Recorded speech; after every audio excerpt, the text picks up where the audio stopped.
જય માં જય રમાનાથ. અમૃતમ ખંડ 8, પ્રેરણા નંબર 1401. વાદળ ગરજે, પડઘા પડે ખીણોમાં,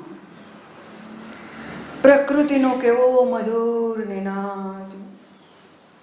વર્ષા, સાવનની વર્ષા, તું આવ, ભીંજે મારું દહકતું દિલ. વર્ષા, તું મન મૂકીને વરસ, મારું તપ્ત શરીર શીત વર્ષાથી ભીંજાશે. મનને ભાવમુગ્ધ કરનારી બદરિયા, તમે ભાવથી વરસો, અમારી શુષ્કતાને વહેલી તકે હરી લ્યો. એ સાવનની વાદળીઓ, તમે વરસો. વનસ્પતિ ઝંખથી ભીંજાવા, વૃક્ષના પલ્લવો નમે પડ્યા છે, તમે એને ફરી ઝૂલતા કરો. પક્ષીઓને આનંદિત કરી નંદિત અવસ્થામાં કલોલ કરતા કરો ને. મસ્ત વાત છે. જો કે આ ભુજેભાઈ અલગ અલગ રીતે આપણને રોજ કંઈ ને કંઈ સમજાવે. વાદળ ગરજે, વાદળાઓ ગરજે છે, પડઘા પડે ખીણોમાં, પ્રકૃતિનો કેવો મધુર નિનાદ, સરસ મજાનો અવાજ, જાણે એની અંદર સંગીત ઘોળીને મૂકી ના દીધું હોય. વીણાના તાર રણઝણી ઉઠે ને એમ હૃદય રણઝણી ઉઠે. એક મોટો હોલ હોય, તમે બોલો અને પડઘો પડે. આકાશમાં વાદળો ગરજે અને ખીણોમાં પડઘો પડે. તેનાથી આગળની વાત કરો. પૂજ્ય ભાઈ એટલે ખુદ માં, છતાં માં બોલે, રણઝણતો અવાજ, જે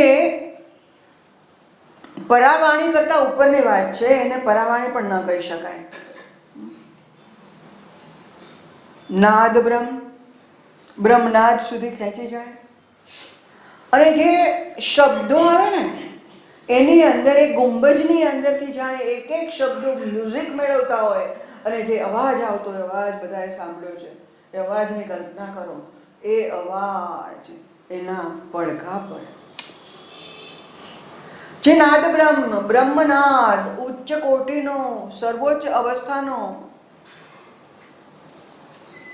માધવને મુરલી સાંભળવા માટે બધા ચાલશે. મધુરતા. એ પૂજ્યભાઈએ ઇન્સ્ટ્રુમેન્ટ વિના વગાડે. દરેક ઇન્સ્ટ્રુમેન્ટનો અલગ અલગ અવાજ એને માત્ર ને માત્ર મોઢાથી અવાજથી કાઢ્યો. કોઈ ઇન્સ્ટ્રુમેન્ટની એને જરૂર નહોતી. અને આ અવાજ જ્યારે આવતો ને, તમે તમારી જાતે ત્યાં સ્થિર થઈ જાઓ. તમારી ચેતના ત્યાં અંદર હોય ને તો ઉપર આવી જાય.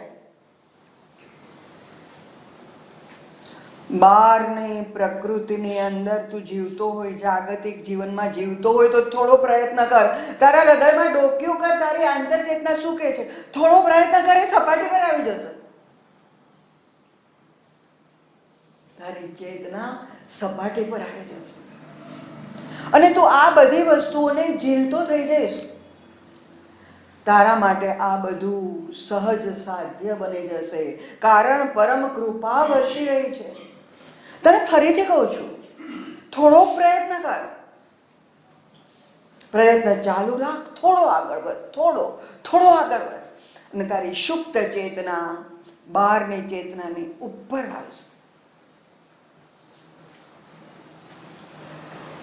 સિદ્ધિઓ તો આપણે જોઈતી નથી. કેમ કે આ રીતે આધ્યાત્મિક માર્ગે જઈએ તો ઘણાને થોડી થોડી સિદ્ધિઓ મળે પણ છે. દૂર શ્રવણ, દૂરદ્રષ્ટિ, આવું કંઈક ને કંઈક, કોઈ ઇન્ટ્યુશન કે હા ભાઈ કે આ બધું મને જોઈતું નથી. આવું કંઈ જીવનમાં આવે તો નકારી દેજો. કેમ કે એ ભગવદ માર્ગે, ભગવત કૃપાને અને પરમને પ્રાપ્ત કરવા માટે આ બધા હર્ડલ રૂપ છે. ત્યાં તમે અટવાઈ જશો. પ્લીઝ તમે નહીં આવશો.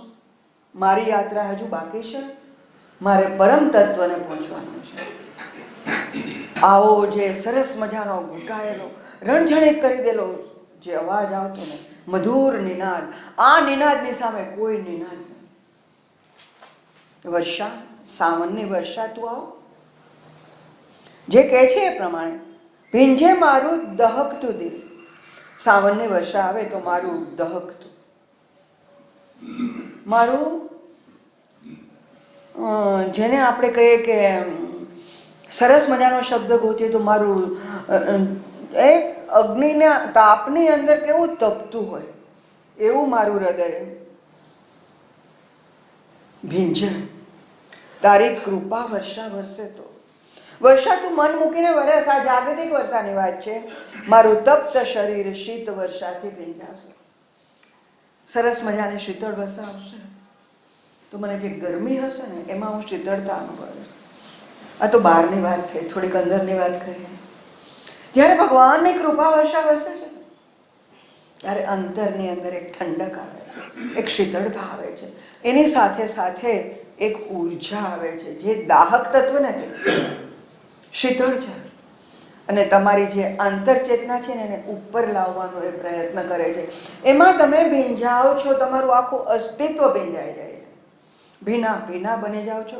એને કારણે આ અનુભૂતિએ તમે ઓગળવા માંડો છો, પીગળવા માંડો છો, લિક્વિડ બનીને વહી જાઓ છો. મસ્તી છે, હા, એક ગજબની મસ્તી. અસ્તિત્વ વિસરાય છે. મારું તપ્ત શરીર શીત વર્ષાથી ભીંજાશે, પણ મારું તપ્ત ચિત્ત, મારું તપ્ત હૃદય તારી કૃપા વર્ષાથી ભીંજાશે. મનને ભાવમુગ્ધ કરનારી બદરિયા, મારું મન ભાવમુગ્ધ થઈ જાય. હા, પ્રકૃતિના વાતાવરણની અંદર જ્યારે આકાશની અંદર વાદળો છવાયા હોય, ઘટાટો, એ જોઈએ ત્યારે એક ગજબની શીતળતા લાગે. એકદમ ગરમીની વર્ષા કરતો હોય એવો સૂર્ય દાહક હોય અને એકાએક વાદળો ચડી આવે તો તમે કેવા ખુશ થઈ જાઓ. વાહ વાહ વાહ, આટલી બધી ગરમી હતી, આટલો સૂર્ય તેજસ્વી રીતે પ્રકાશતો હતો, એનામાં દાહકતા ગજબ હતી, અને આ ક્યાંથી આવી છે? એકાએક આવે છે, ઓલ ઓફ સડન ભગવત કૃપા વરસે છે. મનને મહામુગ્ધ ભાવમુગ્ધ કરનારી બદરિયા, તમે ભાવથી વરસો. તું અમને ભાવમુગ્ધ તો કરે છે, પણ તું એ ભાવથી વરસ નહીં. અહીંયા બંને બાજુ ભાવ છે, એક બાજુનો ભાવ નથી જોઈતો. બંને બાજુનો ભાવ હોય ને તો જ ભાવમગ્ન થવાય, તો જ ભાવમાં ડૂબાય. અને ભાવમાં જ્યારે ડૂબી જાવ ને ત્યારે હરિબોલનો નાદ નીકળી પડે. હરિબોલ હરિબોલ હરિબોલ, બંને બાજુથી ભાવ છે. અને અંદરથી ભાવ ઉત્પન્ન થઈ અને નીકળી જાય છે બહાર, ખબર નથી પડતી. ત્યારે તમે તમારી ચેતના એક ગજબની અનુભૂતિ અનુભવે છે. અને ત્યારે તમારું મન પ્રસન્ન થાય છે, તમારું ચિત્ત પ્રસન્ન થાય છે, તમારા હૃદયની અંદર શીતળતા છે, તમે તમારું અસ્તિત્વ વિસરો છો. અને ત્યારે ખબર નથી કે કેવી રીતે હરિબોલા નાદ આવે છે, ખબર નથી કે ક્યારે તમારા હાથ અને પગ થીરકવા માંડે છે. આયાસન્ય નથી, પ્રયાસન્ય નથી, નેચરલ પ્રોસેસની અંદર. આપણે કોઈ નૃત્ય શાળામાં શીખવાની જરૂર નથી. અચ્છા, તમે સ્ટેજ પર આવી ગયા ને હવે તમારું નૃત્ય શરૂ કરો, એવું નથી. ખબર નથી પડતી કે કેમ તમે થીરકવા લાગો છો. તમારી આંતરચેતના, એની કૃપા વર્ષા તમારા અસ્તિત્વને એની સાથે વનનેસ લાવી દે છે, તાદાત્મ્ય બનાવી દે છે. અને ત્યારે તમે તમારી જાત ભૂલીને નૃત્ય કરવા લાગો છો. મનને ભાવમુગ્ધ કરનારી બદરિયા, તમે ભાવથી વરસો. આપણે ભાવમુગ્ધ હોઈએ અને સામે વ્યક્તિ જો ભાવનો રિસ્પોન્સ ના આપે ને તો ઘણી વખત તમને એમ થાય હું આને ભેટવા ગયો પણ આ કોરું કેમ છે રણ જેવું, સામે કોઈ રિસ્પોન્સ જ નથી. અંદરની ચેતના એને રિસ્પોન્સ ના આપતી હોય. પણ જ્યારે કોઈ ભક્ત હૃદય હોય, કવિ હૃદય હોય, તો આવા હોય ને ત્યારે તમે એની નજીકથી પસાર થાવ ને એની ચેતના તમને સ્પર્શે. એની ચેતનાની જે કોમળતા છે, પવિત્રતા છે, શુચિતા છે, એ તમને તમારી ચેતના સાથે વાત કરે, તમારી ચેતનાને આલિંગે. તમારી ચેતના પેલાને આલિંગવા જાય એ પેલા એની ચેતના તમને આલિંગે. તમે રસ્તામાંથી પસાર થતા હો ને ત્યારે ભાઈએ કહ્યું છે કોઈ આવો માણસ મળી જાય કે જેની આંખોમાંથી પ્રેમ નીતરતો હોય, જેના મુખ ઉપર કરુણા હોય, જેના હૃદયની અંદરથી વાત્સલ્ય નીતરતું હોય, જે એક અલગ ચાલ અને ઢાલથી આવતો હોય, માની લેજો કે પરાત્પરને પામીને આવ્યો છે. જો એ તમને મળી જાય ને તો ભાઈના શબ્દો, એને સ્પર્શેલી હવા જો તમને સ્પર્શી જાય ને, તમારું પવિત્રીકરણ થઈ જાય, તમારો ઉદ્ધાર થઈ જાય. મને ભાઈએ નામ આપ્યું છે પણ હું નહીં આપું. જ્યારે પણ આ આવે ને ત્યારે મારે કેવું પડે છે કે હું નહીં આપું. અમારી શુષ્કતાને આ બોરી લે છે, હરી લે છે. અહીં સાવનની વાદળીઓ તમે વરસો, વનસ્પતિ ઝંખતી ભીંજાવા, વનસ્પતિ ભીંજાવા આતું છે. કરમાઈ ગઈ છે, પાન ઝૂકી ગયા છે, નમી ગયા છે. વૃક્ષના પલ્લવો નમી પડ્યા છે, વૃક્ષના પાંદડાઓ એકદમ ગરમી લાગે છે, પાણી મળતું નથી, નમી પડ્યા છે. તેને તમે ફરીથી ઝૂલતા કરો ને, શું વાંધો છે? આટલી ગરમી આપણને શું જરૂર? આમાં એક પ્રસંગ બનેલો, જો કે ઘણા બધા બને છે, એમાંનો એક કહું. ગોંડલ અને આજુબાજુના વિસ્તારની અંદર 2 વર્ષથી વરસાદ નહોતો. 3જું વર્ષ હતું. બધું નદી, નાળા, સરોવર, તળાવો બધું ખાલી બેકાર લાગે. હવે પશુ પક્ષી અને વનસ્પતિ સૃષ્ટિ માટે જેવું આકરું હતું, ટપોટપ પડવા માંડે એવી હાલત હતી. એટલી ગરમી. તો મારા બા શ્રુતિની અંદર ગરમી સહન ન થઈ અંદરના ભાગમાં, તો બહાર કમ્પાઉન્ડમાં સાંજના સમયે ફરવા નીકળ્યા, પ્રદક્ષિણા કરતા. અમે બધા સાથે કરતા, સાથે બહારની સીટ ઉપર બેસતા રાતના 10:30, 11 સુધી. સાંજના ભાઈ ત્યાં ખાટલો નાખીને 1-1.5 કલાક સુતા. બહુ મસ્તીનું વાતાવરણ હતું. અત્યારે પણ વાત કરીએ ને તો એમાં ડૂબી જવાય. અને જો એમાં ને એમાં આપણું ચિત્ત હોય ને તે તાદૃશ થઈ જાય. તો આવા સમયે 1-2 ચક્કર મારી અને એકદમ એને ગભરામણ થાય છે, સફોકેશન થાય છે, અંદર આવે. આ રૂમમાં ભાઈના પલંગ પર બેસીને હવે આ સહન થાય એવું નથી. ગજબની ગરમી છે, ગજબનું સફોકેશન છે, મૂંઝવણ છે. વરસાદ લાવો, હવે વરસાદ લાવો. આમાં હવે રાહ જોવાય એવું નથી. એક વૃક્ષોને એના પરડો નિશાસા નાખે છે. બહાર નીકળીને જુઓ શું હાલત છે, માણસોની શું હાલત છે, પશુ પક્ષીઓની શું હાલત છે, એક છોડની, એક પાનની શું હાલત છે, જુઓ તમે. અને એકદમ જે સૂર્ય તપતો હતો ને એમાં એકાએક પડ્યો વાતાવરણ. વર્ષાના વાદળોથી વાતાવરણ, આખું આકાશ ઘેરાઈ ગયું. એટલો વરસાદ વરસે કે નદી નાળા છલકા એવી બોલે છે. ચારે બાજુ લીલોતરી ઉગી નીકળે, બધા આનંદિત થઈ જાય. મને નાનું મોટું નથી જોઈતું, મને સતત ને સતત વર્ષા જોઈએ છે.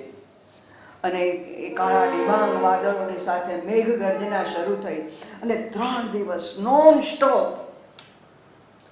સ્ટોપ વર્ષા વરસી છે. બધું જ ભરાઈ ગયું પાણીમાં, બધું જ, દરેકે દરેક વસ્તુ. જ્યારે માની કૃપા વરસે છે ને, આપણે બધા પ્રાર્થના કર્યા તો ખુદ માએ માની પ્રાર્થના કરી અને જે વરસ્યું છે, ગજબ વરસ્યું છે. તો અત્યારે આપણે વાત કરીએ તો કૃપા વર્ષા વરસે છે ને ગજબની વરસે છે, અવિરત, વિધાઉટ બ્રેક. કારણ આ કૃપા વર્ષા ઇટરનલ છે. અહીંયા ભાઈએ કહ્યું છે આ જગ્યાનું મહત્વ એટલે છે, ઇટર્નિટી છે, ડિવિનિટી છે, બ્લિસ છે. જવું છે ક્યાં?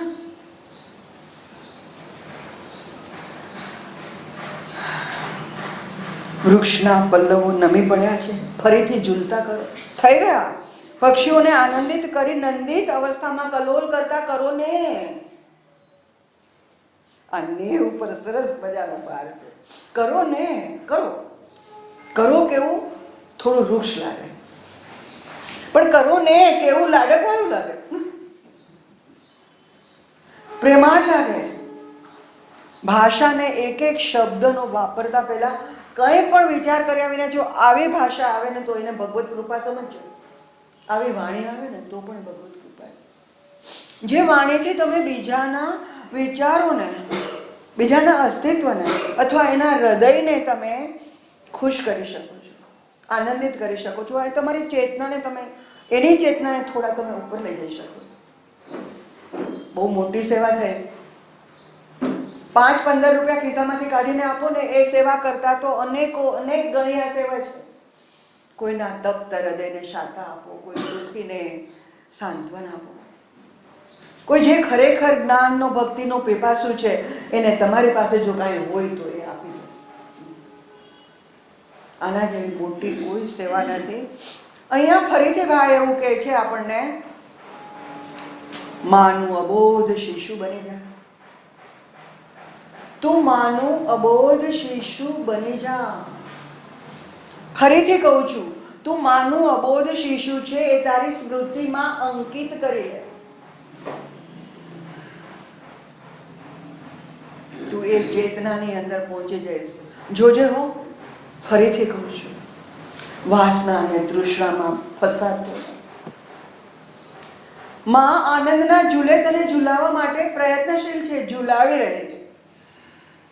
એ તને આનંદ આપવા માટે કટિબદ્ધ છે. તું આનંદિત થા, તું પ્રસન્ન થા. તારા દુઃખ અને તૃષ્ણાઓ તારી તૃષ્ણાઓને કારણે છે. તારી પોતાની ઈચ્છાઓને ભગવાનની ઈચ્છાની સાથેના ઘર્ષણ સાથે છે. થોડોક પ્રયત્ન કર, તારી આંતરચેતનાને બહાર લાવો, સપાટી પર લાવો. જો તું તારામાં શું ફરક આવે છે, તારી ચેતનાને ક્યાં સ્પર્શે છે, કેવી રીતે સ્પર્શે છે. જીવન આખું અખંડ છે.